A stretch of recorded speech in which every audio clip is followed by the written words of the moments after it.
And as we proceed to give you what you need, they've been waiting to hear what we're gonna say next. We've been putting the Hustle's Manual together for you, so bear with us. We now take you inside of the story of Mansa Musa and his half-brother Abu Bakr II. We will soothe you. We will groove you.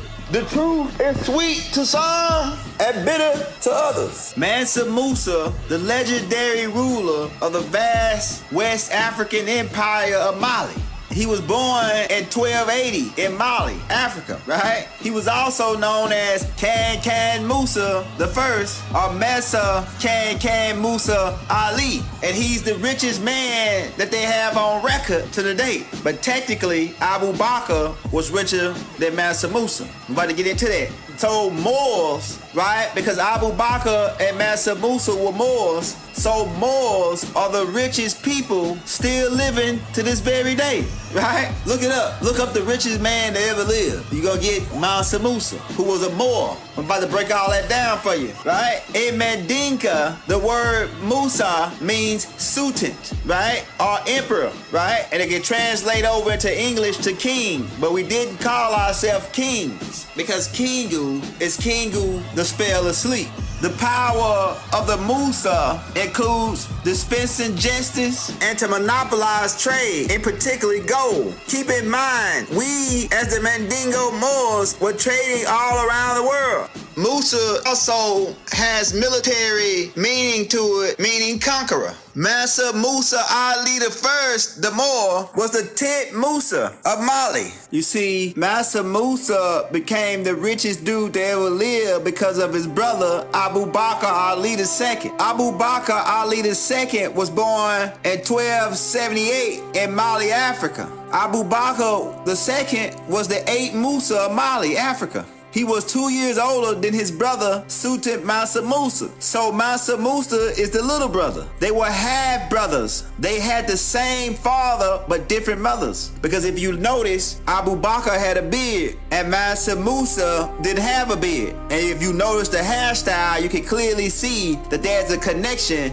with the Afar people, right, of East Africa. You can clearly see the connection. I'm about to connect it for you, right? About to make that connection for you. Their father name was Mansa, and keep in mind, Mansa is short for master, right? Master Fargai Ali, the Moor, right? He was a Kente Ali, as in Kuta Kente. And keep in mind the game that is being orchestrated here on us, right, as Moors, because they give you a movie called Roots, right?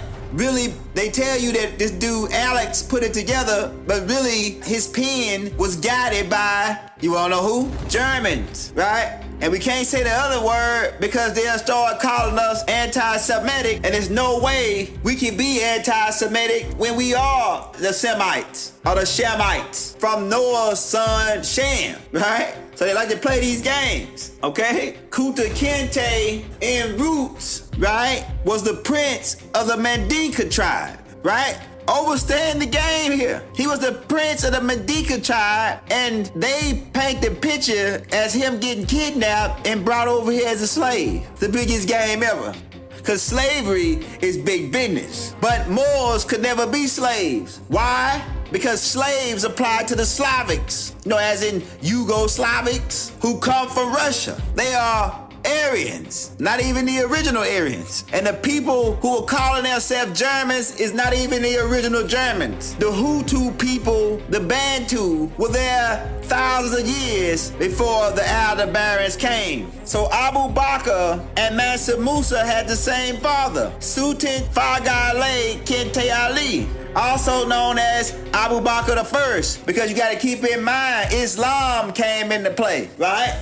Islam worked its way into Africa, right? A Kubalan, whatever name that floats your boat, right? And it goes all the way back because Abu Bakr I of Faga Le Ali, his father's name was Nare Mahagan Kente Ali. He died in 1218. He was the Musa before his son, which is Faga Le Ali's half brother, right? His half brother named Santiago Kente Ali. This was Abu Bakr II's uncle and his great grandpa at the same time. We're gonna break that down for you. There were 8 rulers before Nare Mahagan Kente Ali, which is Abu Bakr's granddad. And it goes all the way back to Bilal, who was a companion of the Prophet Mustafa Muhammad El-Amin, Rasulullah alayhi wa salam. Sanjay Kente's mother name was Sukulong Kente, the second wife of Nimre Mahagan Kente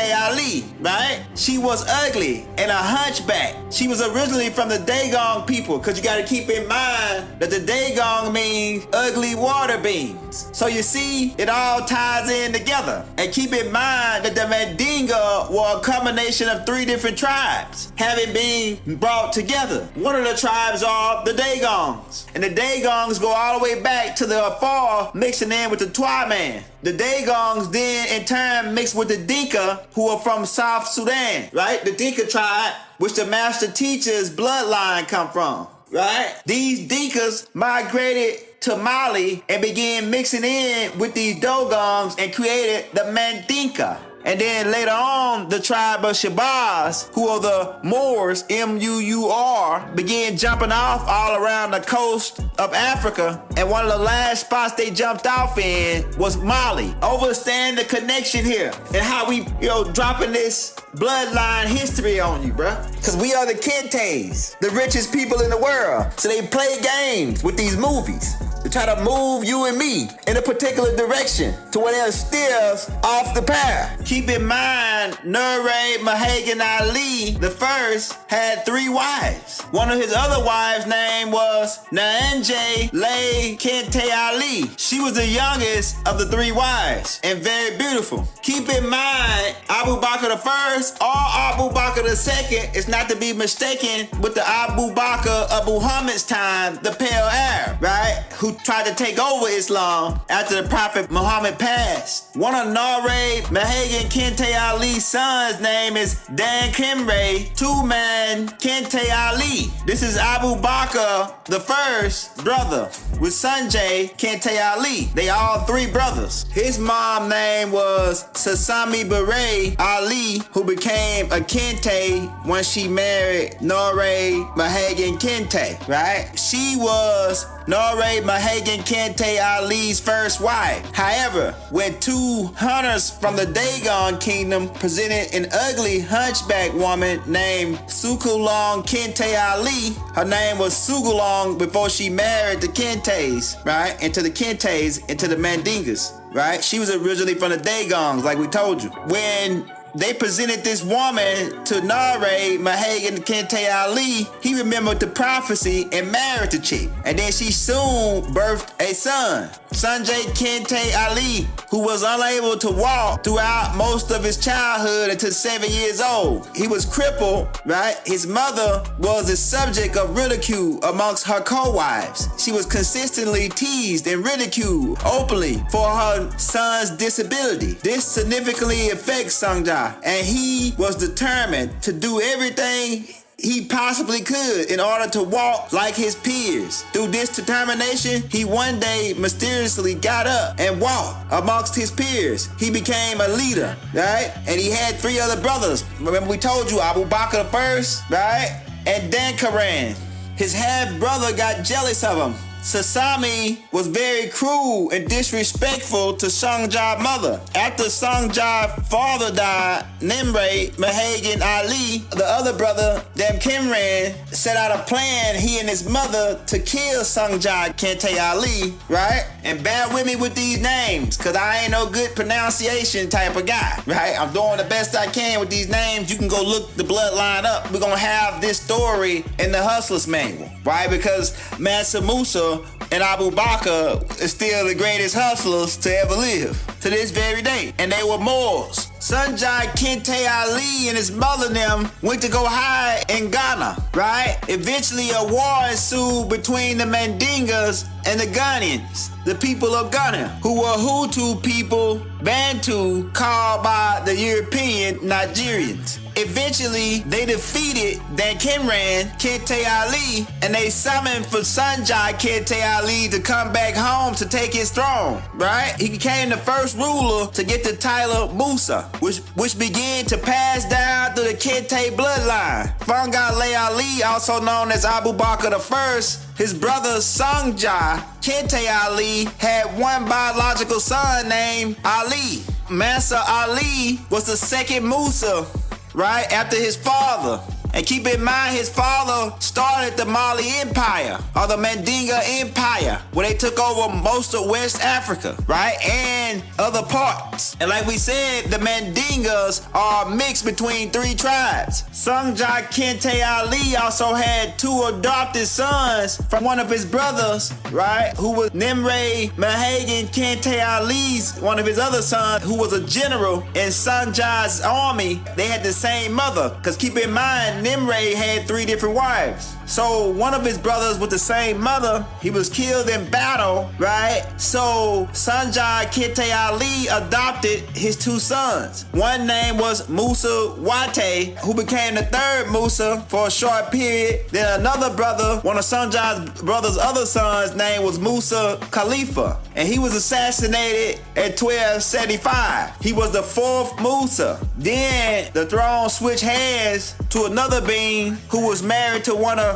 Sanjay Kente Ali's sisters by the same mother named Kulan Ken Kente Ali. She married another brother who was a general in Sanjay's army. His name was Musa Sukaru, who was the sixth emperor, or the sixth Musa of the Mali Empire, which are Mandingas. Cause like we told you, the Mandingas are a cross between the Dogongs and the Dinka tribe. And then later on, the tribe of Shabazz, who are the Moors, M-U-U-R, began jumping off all around the coast of Africa. And one of the last spots they jumped off in was Mali. And they began mixing in, right, with these Dagons who had already mixed in with these Dinkas. And now you got a three bloodline mix between the tribe of Shabazz, which are the Hindus, right, and the Dogons and the Dinkas. And these are your Malian Moors, right?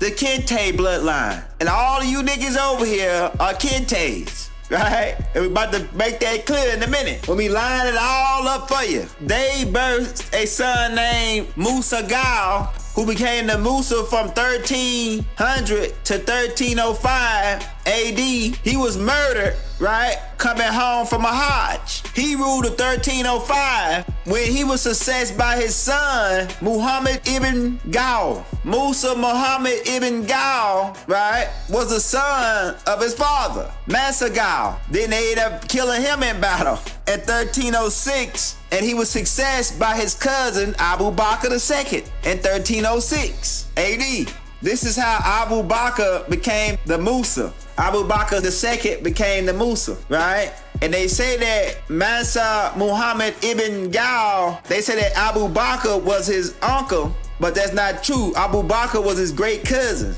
right? Two ways on both sides of the family. Because Abu Bakr's mother was one of Sanjay's granddaughters, who was 15 when she was given to Abu Bakr I, because his first wife, Princess Can, was getting older up in age and didn't have a kid or didn't birth him a child yet, right? So one of Sanjay's daughters gave her daughter to Abu Bakr I to birth a kid that birthed Abu Bakr II, right? So they were cousins. Abu Bakr becomes the ninth Musa of West Africa, the Malian people, the Kente bloodline. And keep in mind, we the Kentes. I am Mustafa Kente El Bey, and we the richest MFs in the world. Princess Nana Kankan, right, who was a far princess from Ethiopia, or Egypt, what you call it Egypt today, really is Coptus. Abu Bakr was born in 1278 AD. Eventually, 2 years later, Princess Nana Kankan birthed a son named Kankan Mansa Musa in 1280 AD. At the age of 28, Abu Bakr became the Musa in 1306 AD. When Abu Bakr II took over the throne, the Mandinga tribe had already took over a large part of West Africa. They pretty much controlled the whole West Africa and parts of Spain, right? Because we're gonna get into Sani Ali, who is a direct descendant of Mansa Musa, who is the king that got his shit took in 1492 by Queen Isabella and her constituents. All started by the Spanish Inquisition and the Roman Catholic Church business transaction. I can't say certain things because they'll try to flag me, man. You know what I'm saying? So we gotta be swift. We gotta soothe, we gotta groove you and rub and get this information, affirmation, minformation, transformation into your brain. This is civil mathematics here, and no one can stop us but ourselves. Abu Bakr became fed up with Islam and the enslavement of his people by these pale Arabs. Because keep in mind, Abu Bakr, of Muhammad's time, the pale Arab, took over as a self-proclaimed being of Islam after they chased Ali and the Prophet's daughter off, right? On the same day of the Prophet's funeral, Rasulullah alayhi wa salam, they were making bids on who gonna be the next successor. And Abu Bakr became the next successor, and they created this new type of Islam called Sunni.